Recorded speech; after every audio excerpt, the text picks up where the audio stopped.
Hello, welcome back to my channel. If you're new here, my name is Mary, and today's video is going to be my wrap up for the month of May. So in May, I read 9 books and I DNF'd 1 book. So I'm going to start by talking about my DNF, and then I will go through the books that I read in the order in which I enjoyed them. But the book I DNF'd was called The Deep Blue Between. I need my notes. By Ayesha Haruna Atta. And this book I was really interested in. It's a YA book.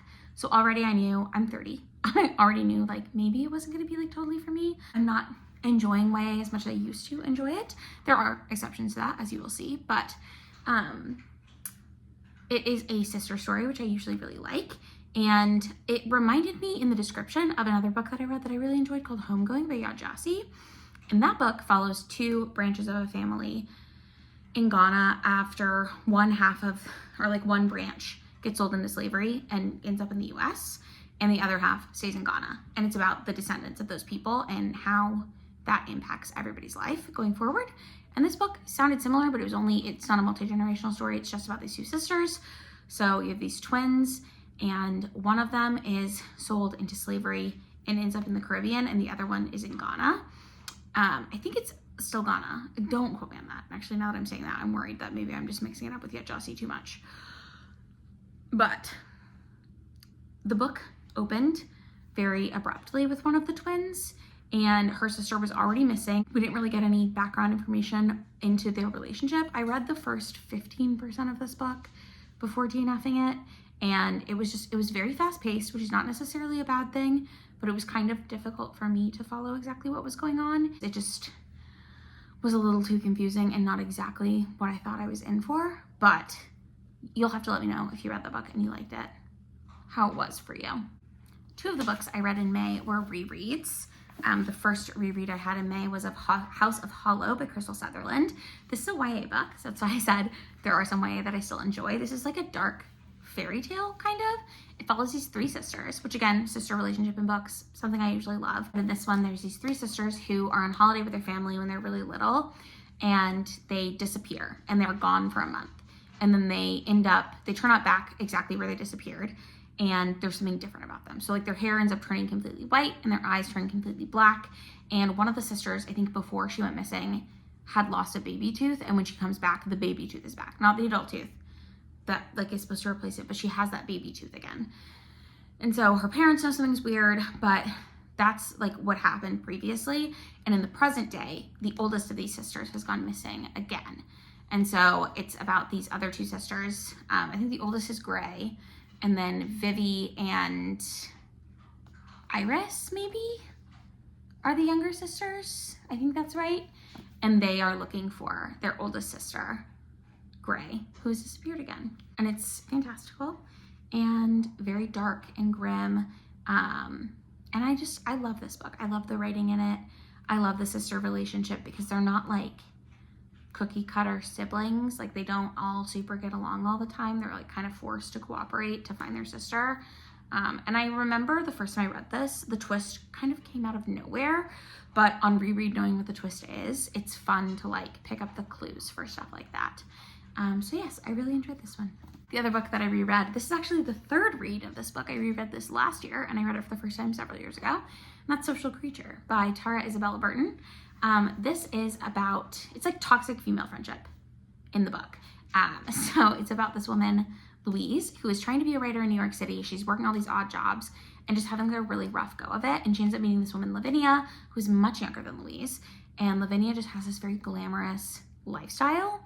And she sort of like gets Louise in under her wing, and Louise kind of gets addicted to that lifestyle and does everything she can to keep it. And it's just like very fast paced, very like rich people drama, but also like Louise is clearly the odd one out and trying not to seem like the odd one out all the time. And I love this book. I think it's fantastic. It really works for me.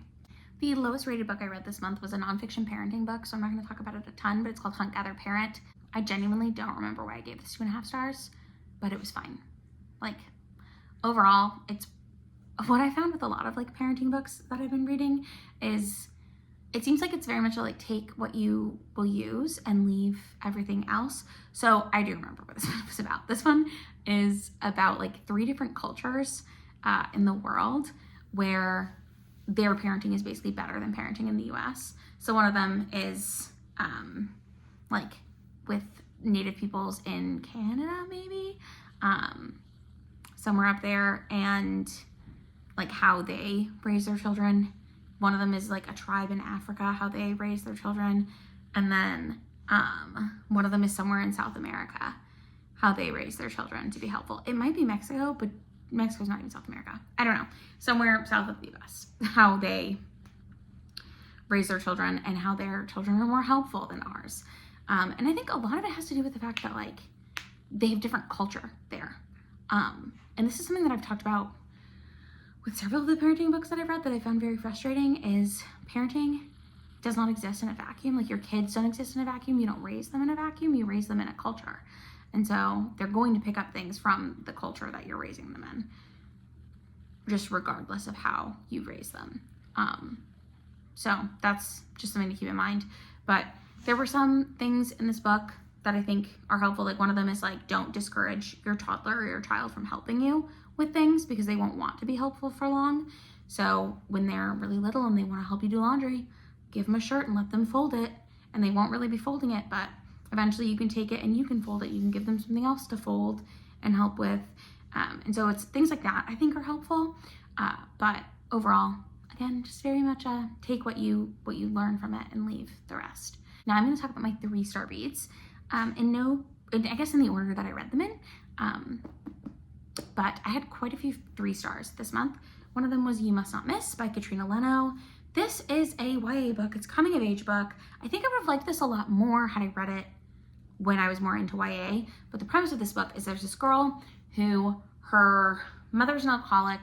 Her dad left, I think. And her older sister also left. My memory, I guess, is terrible. I don't really remember. It says the day that her dad ruined her mother's life. I don't really remember what he did, but I know he doesn't live with them anymore. They got divorced. And the main girl goes by Magpie, and she's been ostracized from her friend group at school. You know that something happened. You don't really know what it is. And she makes this new friend group. And then she finds a portal to this place that she's been like writing about in her journal called Near. And Near is basically our world, but better for her. So she starts going there, and then strange things start happening, and it sort of starts following her out. So it's a portal fantasy. I, again, thought this was fine. I didn't find this super memorable. I think Meg with Books is who I heard talk about Katrina Leno. So this has been on my TBR for quite a while. And I do think if I'd read it earlier, I would have liked it more, but I didn't hate it. I read it, I enjoyed it while I was reading it, and I just don't think I'm ever really going to think about it again. But again, I do think if I had read it as a teenager, especially, I don't even think this was out when I was a teenager, but I think if teenage me had read this, I would have gotten a lot out of it, but adult me read it, and I don't know that I did. The next book that I read and gave 3 stars, I'm also kind of bummed out because this was very hyped. This is another nonfiction book. It's called Black AF History. Came out several years ago, and everyone was talking about it at the time. And I listened to this as an audiobook. When nonfiction books get to a certain length, I find that they either go way too far in the weeds on things and get too specific so that it's like difficult to follow unless you were like a scholar in that topic, or they are way too broad and try to cover way too many things. And I think that's what this one did. Like, I think it just went a little too broad. And I understand why. Like, it's a very broad topic. The whole premise of the book is to give you a historical lens of the United States and like Black people's role in the United States history. So talking about specific Black historical figures, talking about specific parts of time, like not just the civil rights movement and that kind of thing, but also like pre-slavery, things to do with how the slave trade happened here, and different things like that. And the author also interspersed it with like personal stories of growing up, which made it feel very memoir-y. And to be fair, I didn't dislike those parts of the book. I just am not sure that I think that they belonged in the book, if that makes sense. Like, I think if you wanted to write a memoir, then Michael Harriot is the author's name. I think if he wanted to write a memoir, he should have written a memoir and maybe not pitched it as a nonfiction, like a history book, if that makes sense. But again, neither here nor there. This was not a bad book. It's a very broad overview. A lot of the stuff in this book I already knew, which is fine. And then I did have like a couple nitpicky things that bothered me that aren't that big of a deal. But at one point he calls Peter Rabbit a knockoff Bugs Bunny, but Peter Rabbit existed as an entity before Bugs Bunny existed as an entity. So that bothered me. And after that, I was like, that was just like a quip, right? Not really that serious, but it did make me think how much of this book is really truly accurate and was really truly researched. And I did a little research of my own. Seems like a lot of it was. But that just rubbed me the wrong way, because I feel like if you're writing a nonfiction book that's supposed to be like factually, historically accurate, and you have a historical inaccuracy that like a lay person can just figure out just by hearing it, I don't think that's great. But regardless, 3 stars, it was fine. The next book I gave 3 stars is The Love Square by Laura Jane Williams. This is about a cafe owner who, she's had cancer, so she had to freeze her embryos, and she used a sperm donor to freeze her embryos because she wants kids. That's semi-relevant to the book because that's like a big thing that's happening in her life, is she's trying to decide if she wants to wait to have a partner to have children, or if she wants to have a baby just by herself. And her uncle who raised her is very sick, and he runs a restaurant kind of in the countryside. She's in London, he's outside of London, and he wants her to come run his restaurant for him while he's getting treatment for his illness. And she agrees to go. Now, at the very beginning of this book, she meets this guy who, I don't remember his name, sorry, but he also works in the restaurant industry. I think he's a pastry chef, and she and him have this like instant connection. They date for 3 or 4 months, and then she gets this call from her uncle, and so they're gonna, I think they originally decide to like just be friends and not date long distance is what's happening, but she leaves, but then she changes her mind while she's driving away, and she's like, you know what, I'll just ask him if he will come with me, because she really feels like this guy might be the one. She turns around and she sees him kissing someone else in the street, so she knows he's not the one, right? And then she moves to this town, and in this town, there's like a wine merchant that she sort of has a fling with. There's this like rich guy who it turns out she went to grade school with or something, but hasn't seen him since then. And they sort of have a fling. And so it's about her and these 3 men and her love square with them. This was cute. It was fine. I liked it. I think the whole time you kind of know where it's going, if that makes sense, but it just becomes this sort of like comedy of errors and miscommunications of things that are happening. And also the main character is like not quite sure. She's just trying to decide, like make a big decision. Like, does she want to have a baby by herself? Oh, and she also has to have a surrogate because she doesn't have the parts to carry a baby anymore. And her sister has offered to be her surrogate for her. So she's trying to work with her sister to decide if now is the right time to do this or if she should wait. And I really did enjoy the ending of this book. I really liked the way that it went. I liked seeing the character's journey as I wish I could remember her name, sorry. Penny, her name's Penny. I liked Penny's journey. I liked how things turned out. And it was very like heartwarming at moments, but it was also very frustrating at moments to read. It was one of those books where the characters would do things and you're like, why are you doing that when you should be doing this other thing? So that was annoying, but also kind of par for the course. So 3 stars, not a bad book at all, but not a new favorite. The next book I gave 3 stars, and the last book I gave 3 stars, was The Only Good Indians by Stephen Graham Jones. This is my 3rd Stephen Graham Jones book. It's the one that I've rated right in the middle. I hated the one, gosh, what is it called?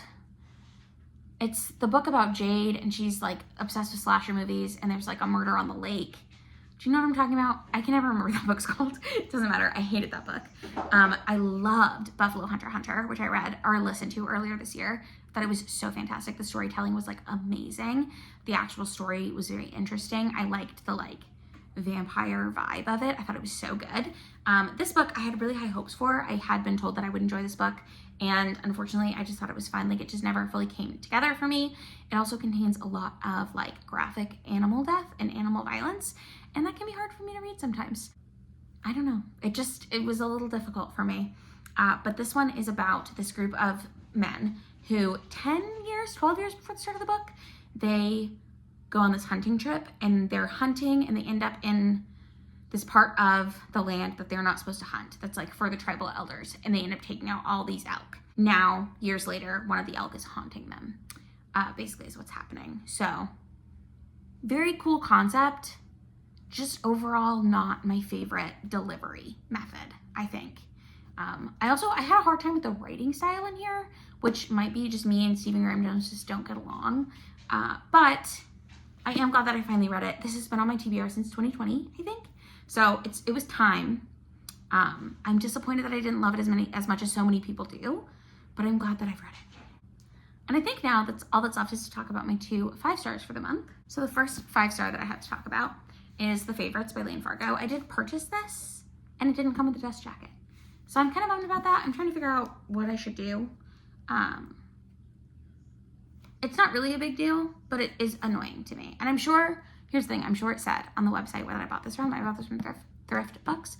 I'm sure it said somewhere that it was going to have a dust jacket. And I just didn't read it carefully, but that's annoying. But 5 stars for this. I love this book. This is about a couple of ice dancers, and it really is building up to this one Olympics that they competed in. And the Olympics is very memorable. They're making a documentary about it. Half the chapters are basically interview format with different people who were involved. So there's like other people who danced in that or who competed in that Olympics. There's coaches from that Olympics. I don't know who else, but just like different people who knew these dancers or these ice dancers before that Olympics. And like they're telling the story of what happened, but then you also get the actual story from the perspective of the woman in the like ice dance couple, I guess. And it starts when she's in like junior high and she meets this boy for the first time, and they have this like very deep connection, like friendship and romantic connection. And then they end up getting like, it's like about how they tried to compete, but they didn't have any money. And so like they're early on competitions, and then they get discovered and they get asked to go to LA to compete and to do more training with this like very prestigious coach.